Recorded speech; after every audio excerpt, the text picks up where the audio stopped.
A community service center in Roxbury that's run by ABCD will be dedicated to a longtime community activist, Thelma Burns. To tell us about the event, the person being honored, and the services at the expanded Roxbury North Dorchester campus is our guest from ABCD, the president and CEO, John Drew. Thank you very much for being with us, John. Hey, thank you for having me. John, you've quite a history about this person, Thelma Burns. Tell us about her. Well, first of all, let me in context. Thelma's on our board of directors. I've known her for well over 35 years. And as a result, ABCD has had the opportunity in Roxbury to expand our campus to 2 acres a year ago. And through that, we've been able to put 100 children who are presently enrolled in our preschool. We've been able to do a gang-up job serving Roxbury right on Warren Street. And we have a large facility that came with that property. It used to be a synagogue years ago, and it was also going to be summer nightclub. That's really a grand building. So we're finishing that up, and we're going to be moving our alternative high school into that building. But it said something like, well, you know, this really needs a name. It's such an institution. I go back a long ways, and I'm very proud of that. I go back to knowing Melanie Cass Boulevard. I've known very strong community African-American woman. Thelma Burns is actually right in that framework. She's such an activist. She actually has a coming Friday. Will be the mayor, and then will be our Congressman Capuano, Michael, and also an awful lot of people, plus Jonathan Colsaw. Jonathan got very famous for writing a book about kids in the city. And in 1965, when Thelma had young children, and he was at the Gibson School as an alternative school teacher, they put him in the 4th grade, and kids were black, places were cold, that was 60s. Kids weren't treated real well. Jonathan got them to involved in some great reading by black poets. And as a result of that, they paid attention. The kids went home, and then all of a sudden, the principal brought Jonathan Colsaw up and said, "You're fired. Complaining about you. Why? You're not reading the curriculum." Jonathan went on to write a book. One of the people who went with their baby carriages to that principal was Thelma Burns, actively to get him back into the school. And they protested. That was early on.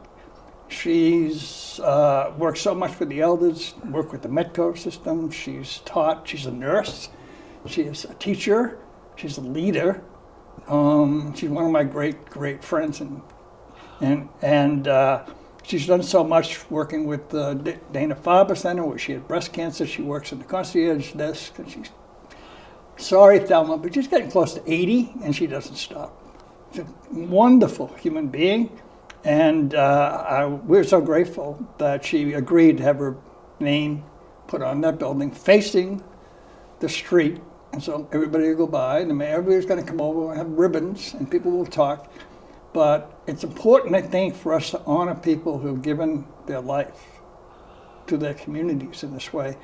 So I couldn't think of a better person.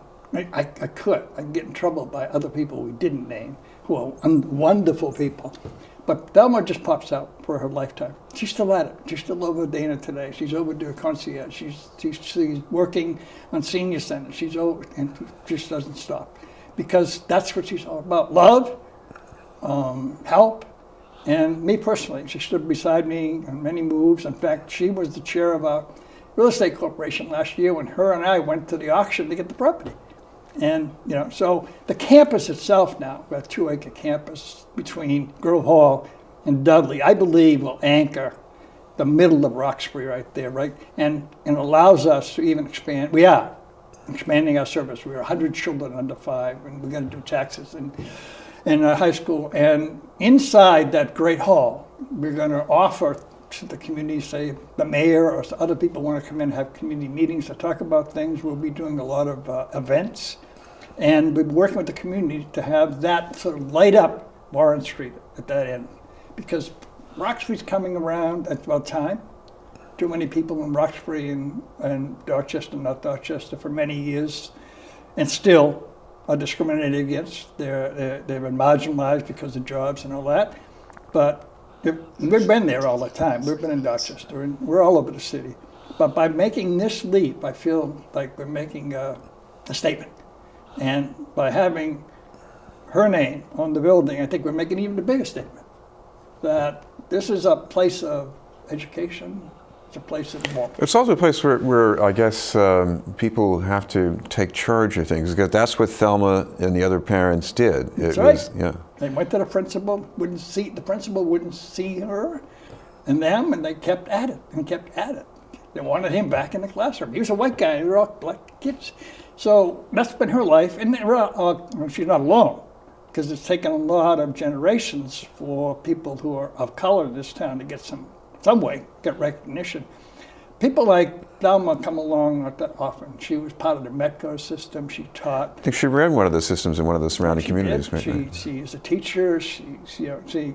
My executive vice president was in Metco out of Mattapan. Also went to high school. So many. The whole idea for her, Mrs. Cass, and all those people I knew, the whole idea was that we needed to have opportunities for these kids. And if we couldn't get it inside the city, then we needed to get it someplace. Talk about the ceremony you're going to be having on Friday. What have you got planned for that? Well, we got I thought we were going to have a few people. I think we're going to have an army. I got to get a special permit from the city to tell the mayor. Got a lot of people, so our lower center we've already developed. We're opening that up, the Gloria Fox room, because she's going to go into a Hall of Fame this year. Gloria Fox, state rep, is retiring, and she was the director here for a number of years before this. And we'll be offering refreshments and through there at early in the 9 in the morning or so. People will then be able to go over to the hall. The hall holds at least 300, so we'll be seating hopefully everybody that comes. And we'll have the mayor will be there, and we're going to have ribbons, and we're going to have cut the ribbons, and we'll honor inside Thelma, the naming of the building, but also an opportunity for the residents to come and others to come and see the center. We'll take tours around and make sure that everybody who wants to see the rest of the property can do that.